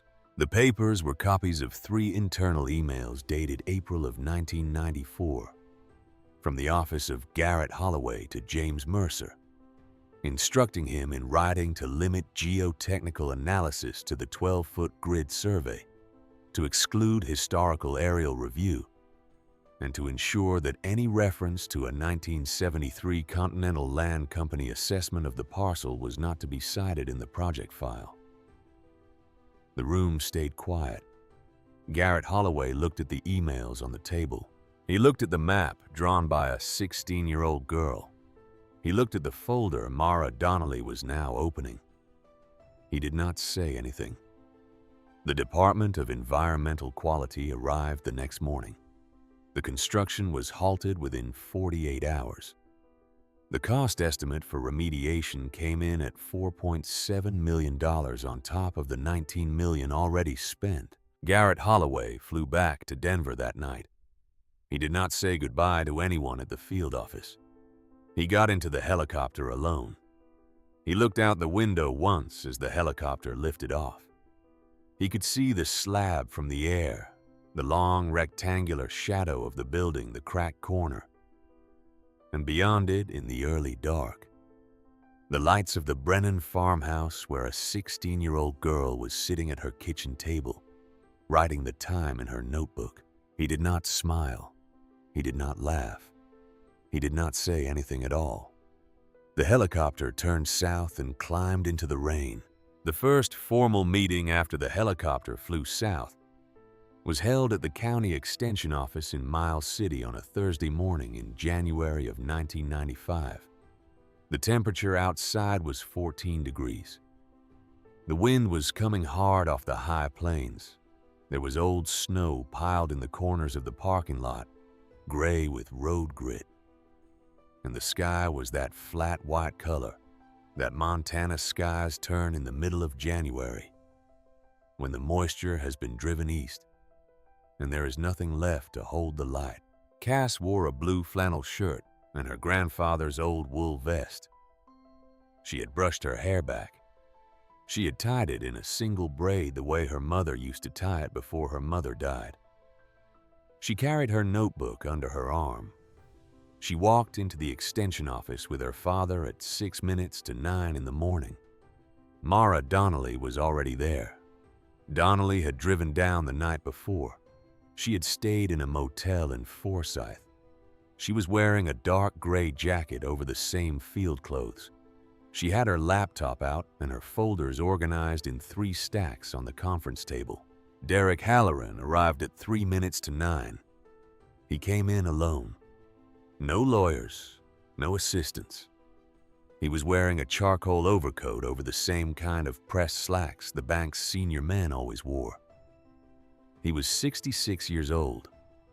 He looked older than he had looked in April. He had lost weight in his face. His hair was a little grayer at the temples than Cass remembered. He looked across the room. He saw Cass.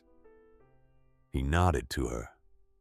The nod was small and quiet, and it carried a kind of weight that the nods of 66-year-old men carry when they have spent 8 months thinking about a thing. He took off his coat. He folded it over the back of a chair. He sat down. He did not open a briefcase. He did not pull out documents. He said, "Before we start, I would like to address one matter directly." Walter Brennan looked at him. Halloran said, "Garrett Holloway is no longer with the bank." The room was quiet. "He resigned," Halloran said. "His resignation was accepted by the board on the 2nd of January. The resignation is effective immediately. There will not be a press release. There will not be a public statement." The board reviewed the project file in December. They reviewed the 1973 records. They reviewed the geotechnical scope of work and the emails to James Mercer. They concluded that Mr. Holloway had personally directed the exclusion of material historical records from the project file in violation of internal banking standards and federal disclosure rules. The board accepted his resignation. He looked across the table at Walter Brennan. "The bank is not going to pursue Mr. Holloway publicly," Halloran said. "We are not going to file a federal complaint. We are not going to refer the matter to the United States Attorney. I want you to know that. I want you to know it before we go any further. He is not going to prison. He is not going to be in the newspapers. He is a 54-year-old man, and he is going to find some other line of work. That is all that is going to happen to him." Walter Brennan was quiet for a long time. He said, "I would have wanted him in prison." "I know," Halloran said. "I would have wanted my daughter to see him walked out in handcuffs." "I know," Halloran said again. Walter looked at Cass. He looked back at Halloran. "Why are you telling me this in private?" he said. "Because I owe it to you to tell you in person," Halloran said. "And because I want you to understand that the bank's decision about Mr. Holloway is separate from the bank's obligations to your family. The two things are not connected. I'm not asking you for anything in exchange for what I just told you. I'm telling you because it is the truth, and you should hear it from me before we go through the rest of the agenda." He paused. He said, "I am sorry it took us 9 months to get to this room." Walter Brennan looked at the table for a long moment. Then he nodded once. The meeting that followed lasted 3 hours and 20 minutes. Derek Halloran ran it himself. He had brought no lawyers because the bank's general counsel had advised that a lawyer in the room would change the tone of the conversation in a direction Halloran did not want it to go. Halloran was an old enough man and a senior enough officer that he could afford to ignore the advice of general counsel for one morning. He had decided to ignore it. He explained the bank's position in plain English. He explained it slowly. He listened more than he talked. The bank's position was this. First, the bank would restructure the Brennan family's equipment loan. The $47,240 balance would be re-amortized over a 15-year term at 4% simple interest. The notice of acceleration that had been served in August was withdrawn. The lien filings that had been initiated in October were withdrawn. The loan would be put back in good standing as of the date of the meeting. Second, the bank would pay a settlement in the amount of $87,000 to compensate the Brennan family for the loss of 7 head of cattle, the temporary contamination of the South Spring, and the disruption to the family's ranching operation during the period from November of 1994 through the projected completion of the spring remediation in May of 1995. Third, the bank would enter into a permanent conservation easement on the bottomland portion of the Putnam parcel covering 1,400 acres adjacent to the Brennan property. The easement would prohibit any commercial development on the parcel in perpetuity. The easement would be filed in the county records office in Miles City. The easement would be enforceable by any owner of the Brennan property for the next 100 years. Fourth, the buried channel would be entered into the official geological records of Custer County under the name the Brennan Paleo Channel. The naming had been recommended by Donnelly in her final report to the Department of Environmental Quality. The department had accepted the recommendation. The records would be filed with the United States Geological Survey under that name. They would be available to any future engineering firm doing any kind of work on that bottomland for the rest of the time. Halloran finished reading the 4 points. He set the papers down on the table. He said, "Those are the terms. I am not going to negotiate them. I am not here to bargain. The bank has decided what it owes you, and the bank has put it on the table. You can take it or you can take us to court. If you take us to court, you will probably get more money. You will not get a faster resolution. You will not get more dignity than what is on the table here today. That is the choice in front of you." He looked at Walter Brennan. He said, "You have as much time as you need." Walter Brennan looked at the 4 points on the table. He looked at his daughter. He looked back at Halloran. He said, "Give us an hour." The 3 of them went out to the parking lot. Walter Cass and Mara Donnelly. They sat in Walter's pickup truck with the engine running for the heater. They did not talk for the first 10 minutes. The wind rocked the truck a little.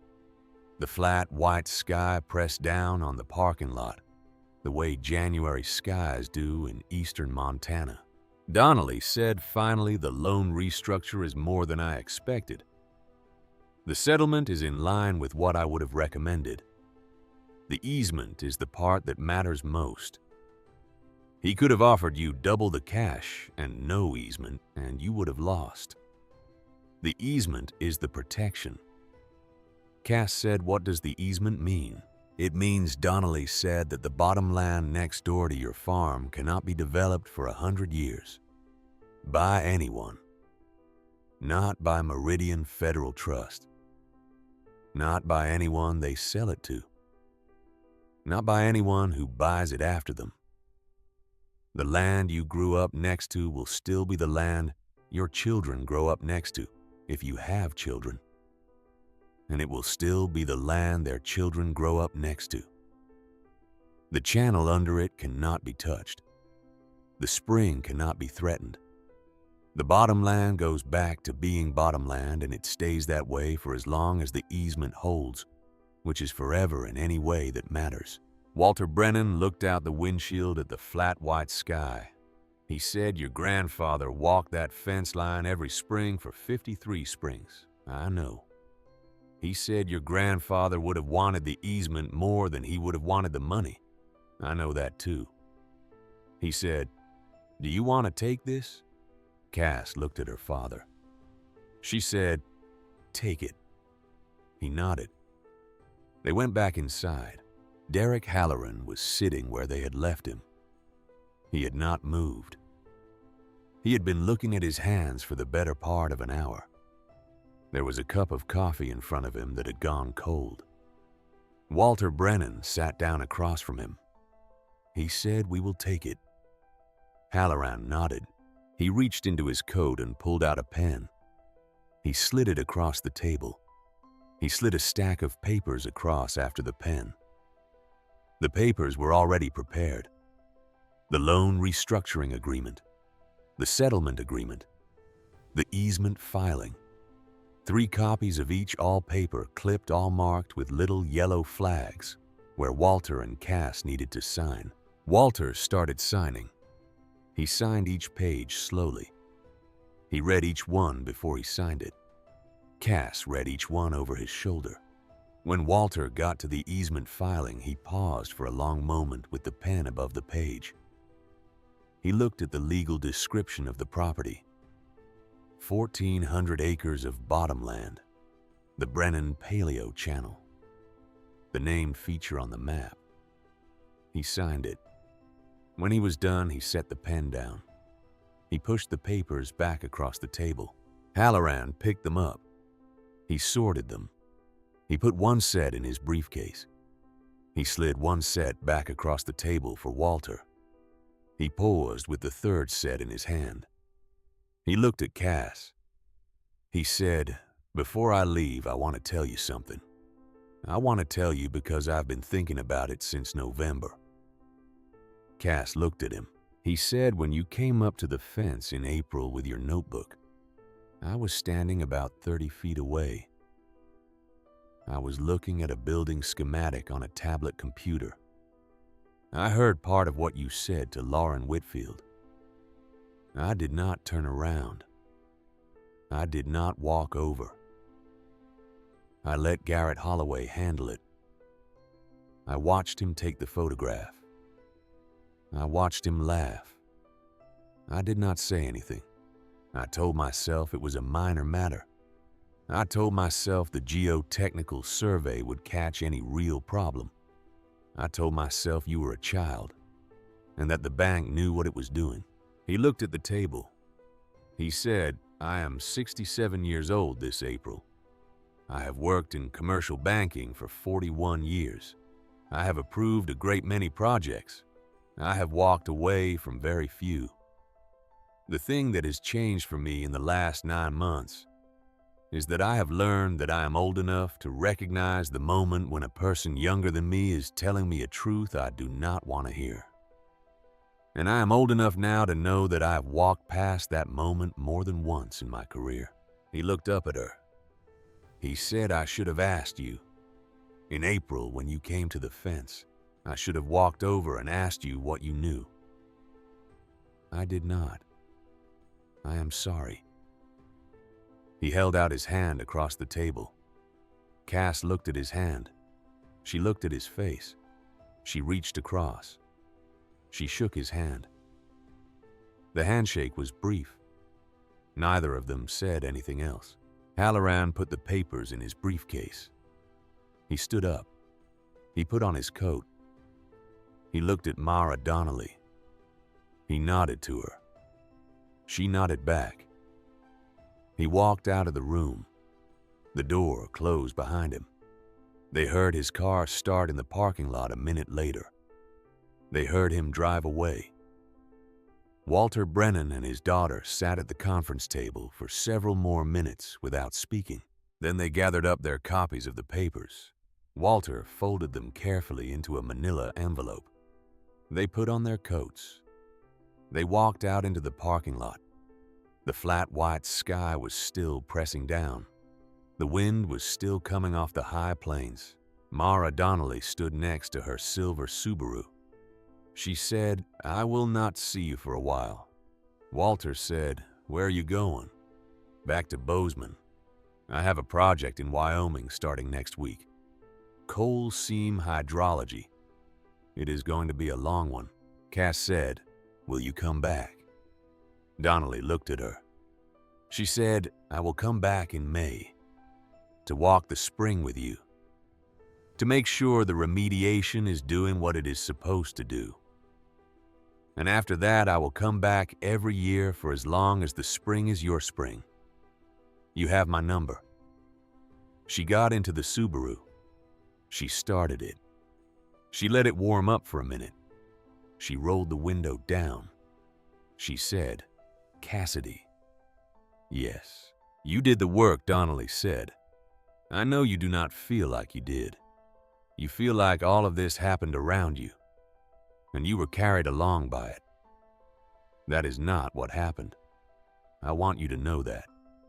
I have been doing this work for 7 years, and I have never seen a 16-year-old open a meeting the way you opened the meeting in November. You did the work. The grown-ups in this story owe you a debt. We are not going to talk about that debt because grown-ups do not talk about debts like that. But I want you to know it exists. She rolled the window up. She drove away. Walter Brennan stood in the parking lot for a long moment. He put his arm around his daughter's shoulders. He said, let us go home. The remediation crew started on the spring in late April, when the ground thawed. They worked through May and into June. Mara Donnelly came back twice during that period, once to inspect the work, and once to take samples and walk the channel with Cass. By the middle of June, the water in the South Spring was running clear again. Walter Brennan brought a glass to the spring on a Saturday morning. He filled the glass. He held it up to the sunlight. He looked at it for a long time. He drank it. He said, "Tastes like the spring tastes." Cass said it tastes like grandfather's spring. That is what I said her father said. That summer, she walked the fence line in the way her grandfather had walked it. She walked it in the early morning before the heat came up. She walked it slowly. She stopped at the place where her grandfather had stopped with her in 1986. 300 yards south of the corner post, and she crouched down. The way he had crouched and pressed her hands flat against the ground. She held them there for 2 full minutes. The channel was running. She could feel it. 40 feet down, curving west under the slope, surfacing at the spring a quarter mile away. She wrote it down in her notebook. She wrote in the notebook every Sunday morning the way her grandfather had written every Sunday morning. She wrote in it every Friday evening the way he had written every Friday evening. The notebook filled up by August. She started a new one. Green spiral. Same kind. Her grandfather had bought a case of them at a hardware store in Forsyth in 1973, and there were still 6 unused notebooks in the cardboard box in the loft of the barn. She had 2 left after she started the new one. She figured she would need to find more in 1996 or 1997. She figured she would worry about that then. In October of 1995, she saw Garrett Holloway one more time. She had driven into Powder Junction with her father to pick up a load of feed at the Feed and Supply. She was sitting in the cab of the truck while her father was inside paying. She was eating an apple. She was looking out the window at the diner across the street. A man came out of the diner. He was alone. He was wearing a sport coat over a button-down shirt. The sport coat was not the navy blazer. It was a brown one that had not been pressed. He was carrying a clipboard under one arm and a folder under the other. He was walking toward a sedan parked in front of the diner. The sedan had a magnetic sign on the door that said, "Rocky Mountain Agricultural Insurance Field Adjuster." It took her a moment to recognize him. Garrett Holloway had lost weight. His hair was almost completely gray now. His face had the kind of softness that comes into a man's face when he has stopped sleeping well and stopped exercising and started spending his days driving from one small town to another. In a sedan with a magnetic sign on the door. He was 55 years old that fall. He looked 65. He saw her in the truck. He stopped. He looked at her for what felt like a long time, but was probably only a few seconds. He did not smile. He did not raise his hand. He did not look angry or ashamed or sorry. He looked like a man who had been driving small towns for 9 months and who had run into the one face from his old life that he had not expected to see today.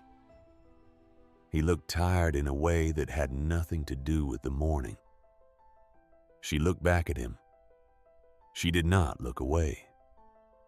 She did not nod. She did not do anything. After a few seconds, he gave her a small nod. The kind of nod a man gives across a parking lot when there is nothing to say. She nodded back. The smallest possible nod. The same nod her grandfather had taught her to give in the same kind of situation. The nod that says, "I see you. I know who you are. I know who you were. There is nothing else." He got into his sedan. He drove away. Walter Brennan came out of the Feed and Supply 2 minutes later, carrying a bag of grain on his shoulder. He loaded the grain into the bed of the truck. He came around to the driver's side. He saw her face. What he said. Nothing, she said. He looked at her. She said, "Garrett Holloway was at the diner. He saw me." He nodded. I nodded back. He left. Walter Brennan got into the truck. He sat with his hands on the steering wheel for a moment. He did not start the engine. He said, "How did that feel?" She thought about it. She said it did not feel like winning. "I did not think it would." Her father said, "It felt sad. It felt like looking at one more piece of the world that had broken and could not be put back the way it had been." Her father nodded. He said, "Your grandfather used to talk about that. The way the real endings of things never feel like the endings you imagined. The way the real endings are always quieter and sadder and more useful." She looked out the window at the place where the sedan had been parked. She said, "Do you think he is going to be all right?" "I do not know," Walter said. "I do not think it is our job to know." He started the engine. He pulled out of the parking lot. He drove them home. A week later, a small envelope arrived in the mail. The return address was a post office box in Fort Collins, Colorado. Cass did not recognize the address. She brought the envelope inside. She opened it at the kitchen table. There was a folded piece of stationery inside. The stationery was a pale cream color. There was no letterhead. The note on the stationery was 4 lines long. It was handwritten in dark blue ink. The handwriting was careful and a little tired. The note said, "You were right. I should have stopped him in April. I'm sorry it took me this long to write this. L. Whitfield." Cass read it twice. She did not write back. She did not show it to her father at first. She walked up to her bedroom. She opened the drawer where she kept her 1994 notebook, the one she had been carrying that April morning when Garrett Holloway took her picture. She slid the note from Lauren Whitfield into the notebook between the pages of the April 14th entry. She closed the drawer. She did not show the note to her father for several months. When she finally did show it to him on a Sunday morning in February of 1996, he read it and folded it and handed it back to her. He said, "Do you want to write back?" "No," she said. "That is probably right," he said. That spring, Mara Donnelly came back as she had promised. She brought a printed map. It was a topographic survey of the bottom land parcel. It had been published by the United States Geological Survey in March of 1996. The map showed the buried channel as a long blue dashed line curving through the bottomland. Above the dashed line in the standard typography of the Geological Survey were the words Brennan Paleo Channel. In the bottom corner of the map in the citation block, where the Geological Survey listed the persons whose fieldwork had contributed to the mapping, there were 2 names. The first name was Cassidy R. Brennan. The second name was Henry L. Brennan posthumous. Mara Donnelly handed the map to Cass at the kitchen table. She said, "I wrote both names myself. I told the survey he had been doing the field work since 1969. They put him on the citation. They never put dead people on citations as a rule. They made an exception." Cass looked at the map for a long time. She traced the dashed line with her finger. She did not say anything. Her father came up behind her. He put his hand on her shoulder. He said to Mara Donnelly, "Thank you." Mara Donnelly said she earned it. Both of them earned it. In May of 1996, Mara Donnelly offered Cass a summer position with her firm. Cascadia Environmental Consulting was running a hydrology survey along the Tongue River Basin for a federal grant. They needed a junior field assistant. Cass would be paid $8 an hour. She would spend 10 weeks walking creeks in southeastern Montana, taking samples and learning how to use the kind of professional equipment that her grandfather had never owned. Donnelly offered to extend the position into a longer-term arrangement. She offered to write a recommendation letter for Cass when she applied to the Colorado School of Mines in the fall of 1997. She offered to mentor her through college and into the profession. Cass thought about it for a week. She told Donnelly no. She said it as politely as she could. She thanked Donnelly for thinking of her. She said that she appreciated the offer more than she could put into words. She said that she had been thinking about her grandfather, and about the fence line, and about what the next 40 years of her life were going to look like. She said that the more she thought about it, the more she realized that the thing her grandfather had given her was not a profession. It was a place. It was a particular piece of ground. It was a way of standing on it. She said, "I am going to stay." "I know," Donnelly said. Cass looked at her. "You know what I mean," Donnelly said. "I have known since November. You are not a geologist, Cassidy. You are something older than that. You are a person who knows one piece of land all the way down. There are not many of you anymore. The world tries very hard to turn you into something else. The world wants to send you to school and give you a degree and put you on a survey crew because that is the world's way of using what you are. You do not have to do it. Your grandfather did not do it. You do not have to do it either." She put a hand on Cass's shoulder. She said, "But I want you to know the offer stays open. If you ever change your mind, if you ever decide you want to walk other people's fence lines for a living, the offer is good for the rest of my life." Cass said, "Thank you." Donnelly drove away that afternoon. Cass walked out to the fence line. She walked along it to the place her grandfather had stopped on that spring morning in 1986. She crouched down. She pressed her hands flat against the ground. She held them there. The channel was running, 40 feet down, curving west under the slope, the same as it had been running on the day she was born, the same as it had been running on the day her grandfather was born, the same as it would be running long after she was gone. She stood up. She walked back to the house. Walter Brennan was on the porch. He was sitting in the wicker chair he had inherited from her grandfather. He was looking out at the blue hour. The mist was crawling out of the low places along the river. Cass sat down on the porch step at his feet, the way she had sat down on the porch step that April night in 1994, after she had walked out of the bathroom with the dried tears still on her face. They sat like that for a long time. The summer of 1996 was a good summer.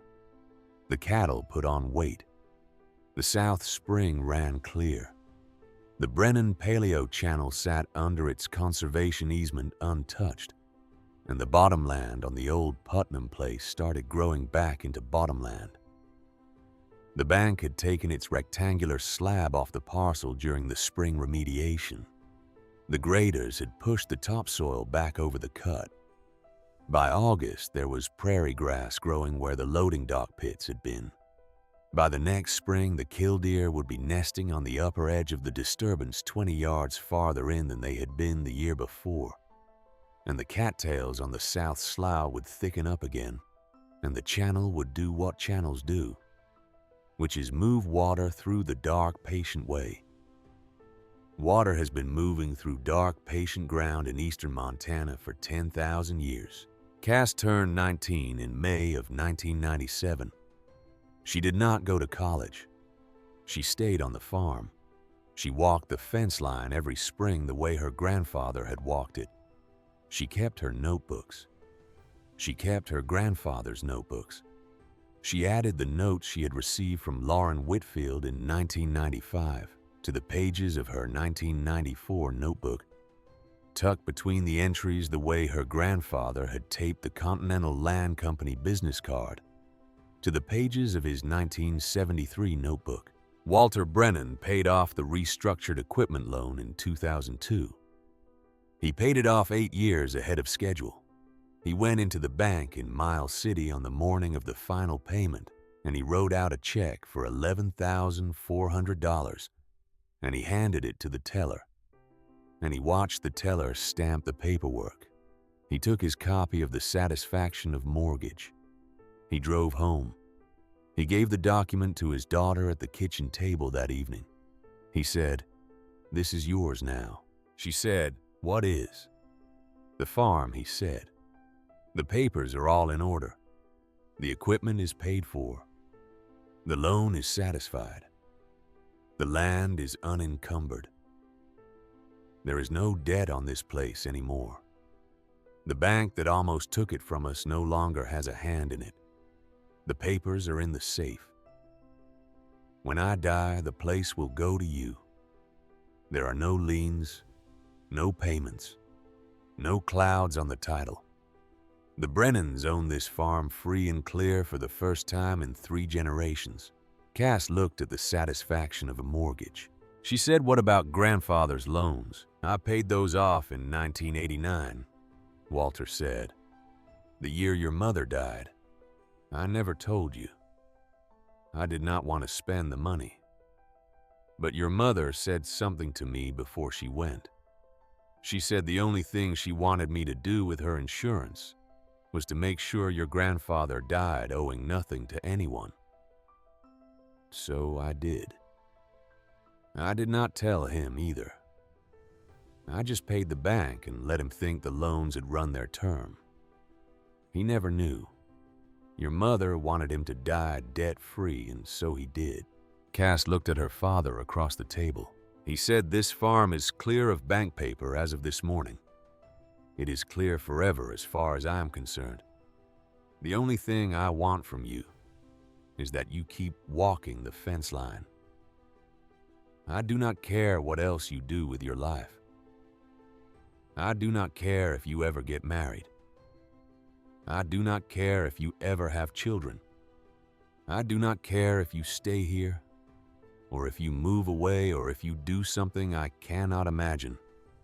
I just want you to walk the fence line every spring for as long as you can. And when you cannot walk it anymore, I want you to teach somebody to walk it for you. That is the only thing I am asking." She looked at the satisfaction of mortgage on the table. She looked at her father. She said, "I will." Walter Brennan died of a stroke in February of 2014. He was 69 years old. Cass was 36. She had not married. She had been running the farm with him for 12 years by then. She buried him next to her mother and her grandfather in the small cemetery on the rise above the south pasture, the one with the cottonwood that had been planted in 1911, the same year the house was built. She put a small stone on the grave. The stone said, "Walter Henry Brennan. 1945 to 2014, he kept his word." She walked the fence line that April. She walked it alone for the first time in her life. She walked it slowly. She stopped at the place her grandfather had stopped with her in 1986, and she crouched down and pressed her hands flat against the ground and held them there. She counted to 200. The channel was running. It had been running for 10,000 years. It would run for 10,000 more. She wrote it down in her notebook. That summer, a young couple bought the old Putnam place from a holding company that had bought it from another holding company that had bought it from Meridian Federal Trust in 2004. The young couple were school teachers from Bozeman. They wanted to run a small cow-calf operation. They were in their early 30s. They came over to introduce themselves on a Saturday morning in June. They stood at the fence line and shook Cass's hand. They asked her about the bottomland. They had read about the conservation easement in the title work. They did not know what the Brennan Paleo channel was. They had never heard the story. Cass thought about it for a moment. Then she said, "Would you like me to show you?" She walked them down the fence line. She walked them slowly. She stopped at the place 300 yards south of the corner post, where the grass came in a shade lighter than the grass on either side of it. She crouched down. She pressed her hands flat against the ground. She said, "There is water here, 40 feet down. It comes down out of the high pasture, and it bends west under this slope, and it surfaces about a quarter mile that way at our spring. Your bottomland sits on top of it. The easement protects it. Nobody is going to build on it. But if you ever wonder why your cattle drink from one trough and not another, or why the grass comes in differently in certain spots in May, this is why." The young husband crouched down next to her. He put his hand on the ground. He said, "I cannot feel anything." "You will not feel it for a long time," Cass said, "but you will feel it eventually. And when you can feel it, you will be able to tell anybody where it is, and they will not believe you. And you will be right." She stood up. She walked them back along the fence to the corner post. She said good morning to them. She watched them drive away in their pickup. She walked back to the house in the soft morning light. There were green spiral notebooks in the loft of her barn. There was a hand-drawn map of a Montana valley filed in the records office of Custer County, under her name and her grandfather's name. There was a permanent conservation easement on 1,400 acres of bottomland that would outlast every bank in Denver. There was a small stone on a rise above the south pasture that said he kept his word. And there was a 16-year-old girl in a green flannel shirt who had stood at a fence line in April of 1994 with a notebook in her hand and told the truth to a room that did not want to hear it. And that girl was still walking the fence line 20 years later in middle age, alone with her father's keys on a ring on her belt and her grandfather's binoculars around her neck. Some knowledge does not appear in surveys. It does not fit on a grid. It cannot be drilled to in 12 feet. It lives in green notebooks in kitchen drawers. It lives in the hands of old men who watch the same fence line for 53 springs. And sometimes it lives in the steady voice of a 16-year-old girl who knew she was right when nobody else did, and who said so out loud, and who kept saying so until the room finally got quiet enough to hear her. The land keeps its records. Sooner or later, the records keep us.